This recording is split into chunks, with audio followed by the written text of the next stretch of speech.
This is Bedtime Stories, Grownup Edition, Queenpin 2.0, Part 19. When we left off at the round table, we found out how Big Wood created an inn for himself and his team at the seamstress shop. We also found out how Salima's ill-fated plan led to LJ taking a bullet for Donovan. The Queen Mother said, and that's precisely why the head of an organization like ours can't afford to have a big ego. It's bad enough that two men who are vital to this family and the businesses that we operate took bullets because of this terrible plan of yours. But can you imagine what would have happened if you would have died? Salima said, I would have had to charge it to the game, Aunt Bella. The Queen Mother said, no, you would have begun an international war. Your father, me, your uncles, we would tear the grass up from underneath concrete behind you. We'd slide a fool from Columbia to Massachusetts. When you love people, you'll do anything for them. But it's important for the people that you love to not put you in positions where you need to do anything for them. Salima said, are you telling me that you've never wanted something so bad that you could taste it? That you'd do just about anything to get it? The Queen Mother said, of course. But I also learned how to count the cost. You're going to have to learn how to calculate what it's going to cost you to get and keep the thing that you want most. And when you do, you've got to make up in your mind and in your heart that you're willing to do what it actually takes. And while it might seem like that would be anything, it's not. You can't lead this organization and risk the lives of other people to prove a point, stroke your ego, and show that your balls are bigger. Why should anybody be willing to risk their life for you when you demonstrate that you don't care about their lives? For the first time, Salima didn't have anything to say. She'd been sufficiently convicted. Then the Queen Mother asked, so what happened over at the safe house? Salima said, me and my team got in. Who said, and they came in guns blazing. The Queen Mother looked at Big Wood and said, and where were you? Big Wood said, I was on the roof. 1 month and 3 weeks earlier, Big Wood and his team was in position. It was go time. He and his best shooters were on the roof, and he had a team poised to enter in the back and the front. He just heard a loud bang that sounded like a flashbang, followed by a door caving in and gunshots. Then he got the alert from his team that a caravan was coming in hot. He said, that damn Slim.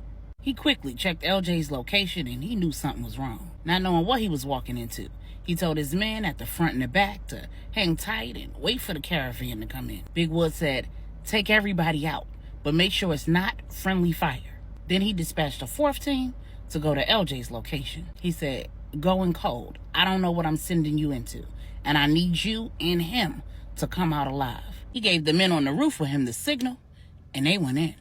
Putting the enemy on their knees at gunpoint was no longer an option. He cleared the first level of stairs from the roof to the apartment and took out every man between him and the inside. At that same time, Tru was laying down in one of the bedrooms, pretending to be asleep. The man who was assigned to her, the backup, had come into the room and was trying to wake her up. He whispered, don't wake up. While at the same time, he was shaking her and yelling her name, Yael, Yael. Then he turned around and said to one of the men, I need you to come in here and help me. I think she's unconscious. One of the men said, just pick her up and carry her out. Recognizing that he wasn't going to be able to get any of the men to come in the room with Yael, he did just that.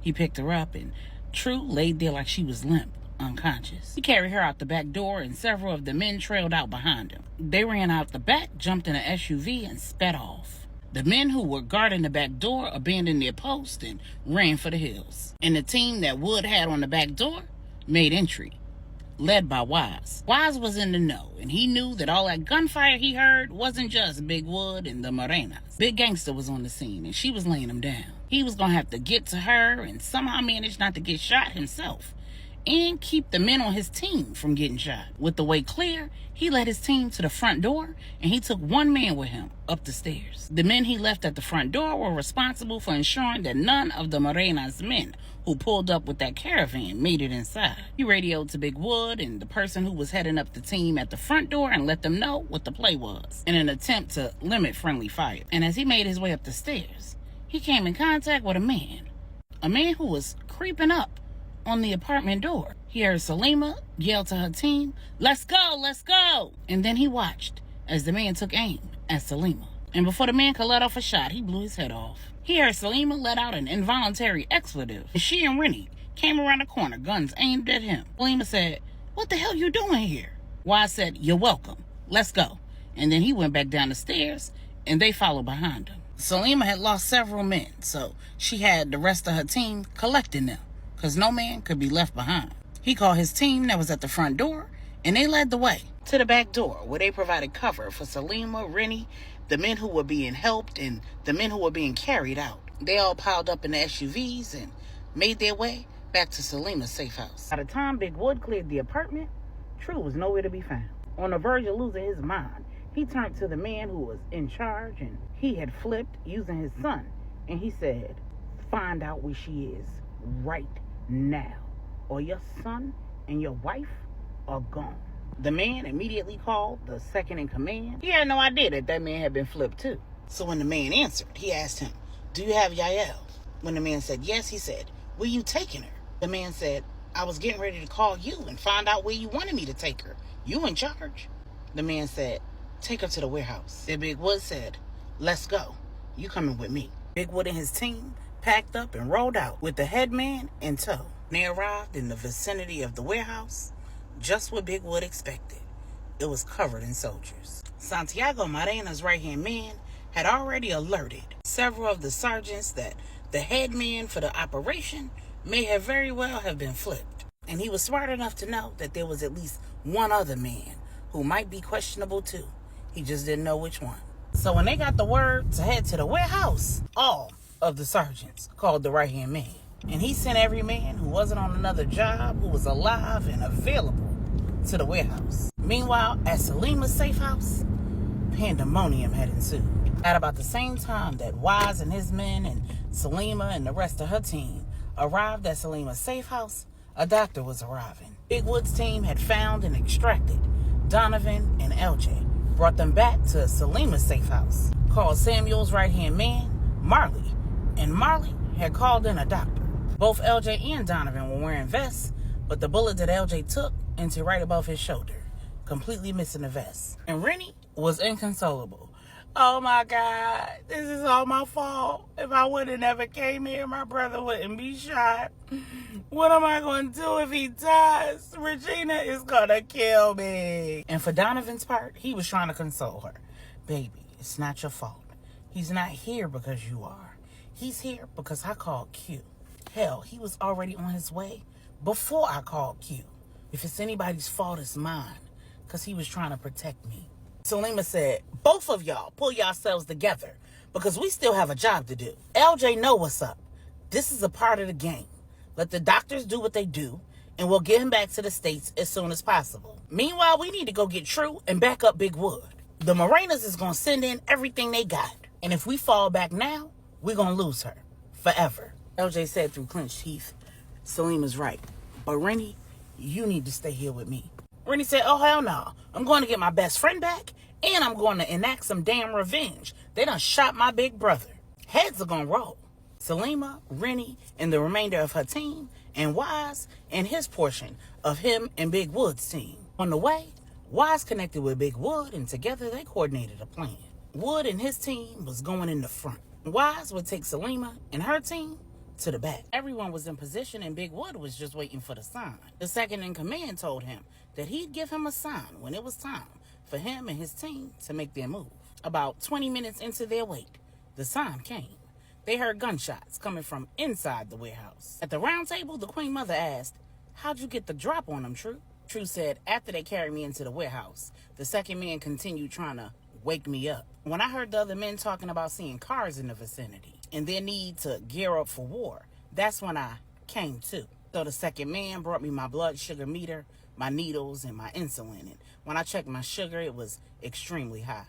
1 month and 3 weeks earlier. The second man said to one of the soldiers, 'Come in here and watch while she injects herself with that needle. I can't watch stuff like that. Plus, I need to go and make sure everybody's in position.' The man he chose was one who he already knew was real squeamish about needles, even though he was in this line of business. So when he came in, he said, 'You let me know when you're ready and I'll turn around.' After Tru drew up the medication from both of the vials, she lifted up her shirt. The man turned his head, and like a flash, Tru was on him. She charged and injected that man in his neck with one of Rennie's recipes. Tru was not a diabetic, and none of them had ever seen her actually inject herself. And her meter was rigged, so all she had to do was press a button and it would give her whatever reading she wanted. She disarmed the man and used one of his pistols to take his and the lives of every man who came in the door. And as she and the second man took every other man out, Woody and Selima's teams executed coordinated strikes on the front and back door. Caught off guard, distracted, and not in position, the Morenas immediately started taking casualties. Tru's little diversion provided the element of surprise, so even though Woody and Selima's teams were actually outnumbered, that play Tru put down gave them the upper hand. And before long, the Morenas had lost numbers inside and outside the warehouse, and the teams were breaching the building at the same time. But Big Wood and Selima both had two jobs. They were both taking a huge risk. Big Wood had the second man and Selima had Lil Jose, which meant that they had to keep their eye on the enemy, while also having to execute an operation and lead a team. As Big Wood's team focused their efforts on taking out all the men that were between him and Tru, Tru and the second man were held up in one of the rooms, taking out everything that came through the door, while Selima's team was taking out all the men between her and Tru. Just as Big Wood and the head man reached Tru, Big Wood said he's with me, so Tru wouldn't take him out too. Tru and the second man exited the room, and before Woody or Tru could even say a word, the head man grabbed Tru, put her in a headlock, and pointed a gun at her head. Then he looked at Woody and said, I have doubts that I'm going to make it out of this thing alive, so I need her as a guarantee that my son and my wife will. So she and I are going out of this side door over here, the one I must have forgot to tell you about. And when you're ready to make the exchange, you got my number. And before he could fully turn to the door, it opened and his head flew off his shoulders. Y'all know Rennie wasn't playing about her best friend? Her little behind was poised and ready at that little side door he forgot to mention. He was so secure that his getaway was secured because Big Wood didn't even make a move to stop him. But he didn't know Big Wood had scoped the scene. To keep Rennie out of the line of fire, he had her and several men posted at that door.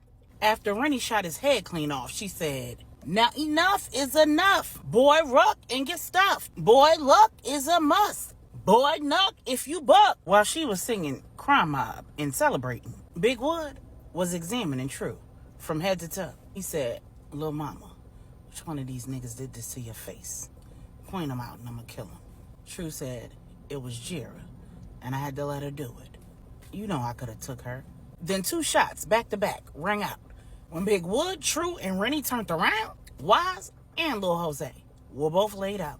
Selima was pinned under Wise, and when the crew got there, they saw that Wise had been shot, saving Selima. He was alive, and so was Lil Jose. And Lil Jose was talking.